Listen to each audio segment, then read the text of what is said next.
Hello everyone. जी और जेंग car में जा रहे थे तो जी बोलता है, तुम आंटी को ये बात कैसे बता सकती हो? तुम्हें पता नहीं है अगर वो तुम पर इल्ज़ाम लगा देते तो? जेंग बोलती है, नहीं ऐसा कुछ भी नहीं हुआ है। आंटी ने तो मुझ पर ज़रा भी गुस्सा नहीं दिखाया और सच्चाई को एक्सेप्ट करना कितना मुश्किल होता है पता है। मुझे ये नहीं पता है कि उन्होंने कल रात को मास्टर मुँह को क्या कहा। आज सुबह मास्टर मुँह का बिहेवियर कुछ अलग ही लग रहा था। तो जी बोलता है शायद। फिर इन दोनों की बातें दिखाई जाती है। मू चेन बोलता है, जी युआन तुम कहाँ पर जा रहे हो और तुम यहाँ पर कैसे? तो जी बोलता है, मैं और शाओ आज मू युआन के साथ अपॉइंटमेंट के लिए मिलने जा रहे हैं। उसने तुम्हें ये बात नहीं बताई? अब तो कितना टाइम हो गया पर फिर भी तुम्हारी रिलेशनशिप आगे नहीं बढ़ी। तो मू चेन बहाना मारते हुए बोलता है, हाँ याद आया, उसने मुझे ये बताया था, मैं भूल गया, सॉरी। तभी जिंग वहाँ पर आकर कहती है, हे मेरे लिए रुकना, मैं मुया को ब्रेकफास्ट करवा देती हूँ, उसके बाद हम चलते हैं। और मू चेन को बोलती है, मास्टर मू मैं आपको बताना भूल ही गई थी, मैं आज मुया को लेकर मू युआन जा रही हूँ उसके ग्रैंड मदर को मिलने। तो मू चेन पलट जाता है और बोलता है, अपना ख्याल रखना और जल्दी घर आ जाना। तो इधर जी जिंग को बोलता है, ये लड़का अब बच्चा होने लगा है। टोंग टोंग के टाइम पर भी वो ऐसा ही करता था और उसके ऐसे होने के कारण सब लोग परेशान रहते थे। जिंग बोलती है, ये तुम क्या कह रहे हो? जी बोलता है, कुछ नहीं। हाँ, तुमने मुझे कल रात के बारे में पूछा था ना, मैंने पता लगाया है। जेंग यू सच में लियाओ फैमिली में ही गया था। 2 दिन पहले वो प्रिस्क्रिप्शन लेने के लिए हॉस्पिटल गया था क्योंकि वो कुछ दिनों से ठीक से सो नहीं पा रहा है। जिंग बोलती है, हमने कुछ गलत नहीं किया है तो हम नहीं डरेंगे। जी बोलता है, लियाओ लियू की मौत के कारण उसके पेरेंट्स का मूड भी ठीक नहीं रहा करता है तो उनको इस टाइम डिस्टर्ब करना सही नहीं रहेगा। जिंग बोलती है, फिक्र मत करो, वो लोग इनोसेंट है, मैं तो बस असली किलर तक पहुंचना चाहती हूँ।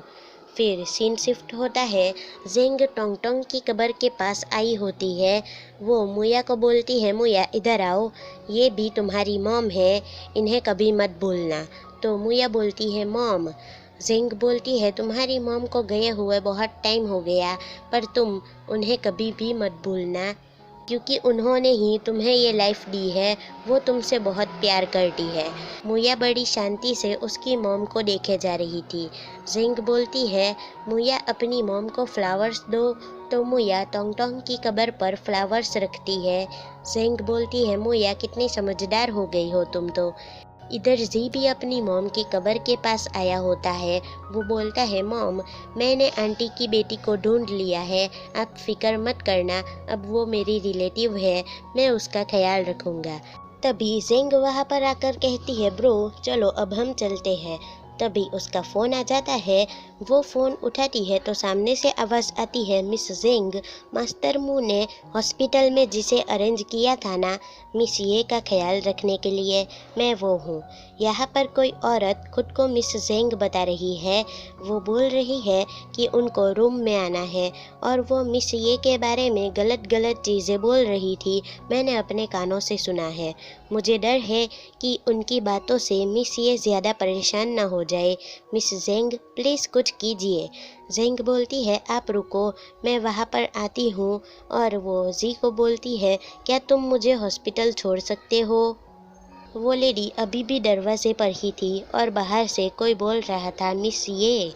फिर ये किंग के पास जी की आंटी आकर बोलती है, तुम्हारी वजह से सूजी कितने दिनों से घर नहीं आ रहा है, तुम उसका फ्यूचर बिगाड़ रही हो। ये किंग बोलती है, मिस ये शुए, आप मिस जेंग को ये बात बता देना कि आप अपने बेटे की चिंता ना करें, मैं उसे नफ़रत नहीं करती हूँ और वो बहुत अच्छा है।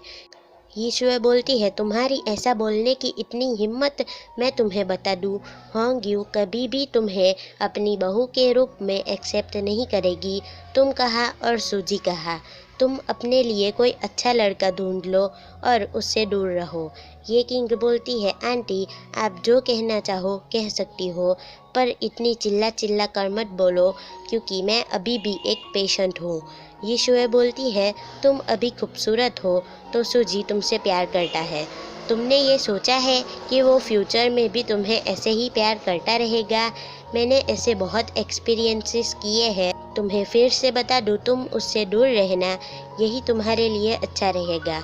होंग्यू ने तो यही बोलने का कहा है कि तुम उससे दूर ही रहियो, तो वो तुम्हें अच्छी खासी अमाउंट दे देगी और उन पैसों से तुम अपनी पूरी ज़िंदगी आराम से निकाल सकती हो।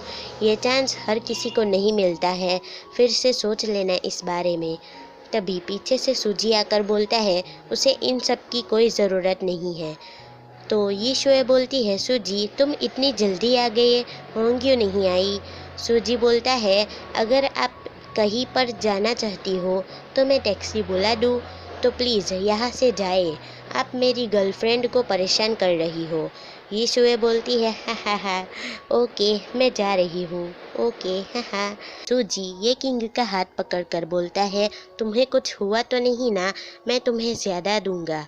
ये किंग बोलती है क्या? सूजी बोलता है मेरी मॉम तुम्हें 10 लाख युआन देने वाली थी, पर मैं तुम्हें उनसे भी ज़्यादा दूंगा, सो प्लीज़ तुम मुझे छोड़कर कभी मत जाना। ये किंग बोलती है तुमने मुझे समझ क्या रखा है? सूजी बोलता है मेरा वो मतलब नहीं था, प्लीज़ मेरा यकीन करो, मैं हाउ कियान ग्रुप को छोड़ना चाहता हूँ, मैं तुम्हें उसके बिना भी खुश रख सकता हूँ। ये किंग बोलती है मैं तुम्हें चूज़ करती हूँ, इसका मतलब मैं तुम पर यकीन करती हूँ। और दूसरी बात, हम आज जो भी हुआ उसके बारे में जिंग को कुछ भी नहीं बताएंगे, क्योंकि इन बातों से वो बहुत परेशान हो जाएगी। मुझे पता है कि तुम्हारी मॉम मुझे पसंद नहीं करती है और इन बातों से वो और टेंशन लेने लग जाएगी। इधर बाहर से जेंग फेंग चेन को बोलती है इट्स ओके फेंग चेन, मैं अंदर नहीं जाना चाहती, और अपने मन में सोचती है पागल लड़की, मैंने सब कुछ सुन लिया। फिर 3 दिन बाद का सीन दिखाया जाता है। मोया मोचेन का दरवाज़ा नॉक करती है, तो मोचेन दरवाज़ा खोल कर देखता है तो उसके सामने जेंग मोया को लेकर खड़ी होती है, और ये देखकर मोचेन तो सपने देखने लग जाता है। वो जेंग के गाल को टच करने जा रहा था तो जेंग उसे रोकते हुए बोलती है मास्टर मू, आपने मुया को प्रॉमिस किया था ना कि आप उसे इस वीकेंड पर बीच पर ले जाओगे।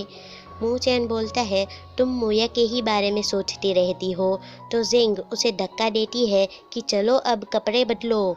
मू चैन बोलता है मैंने सोचा था कि इस संडे में पूरा दिन सोता रहूँगा, और वो ये सपना देखता है कि वो बीच पर जेंग के साथ मज़े करेगा, तो ये सोचकर वो रेडी हो जाता है कि चलो चलते हैं।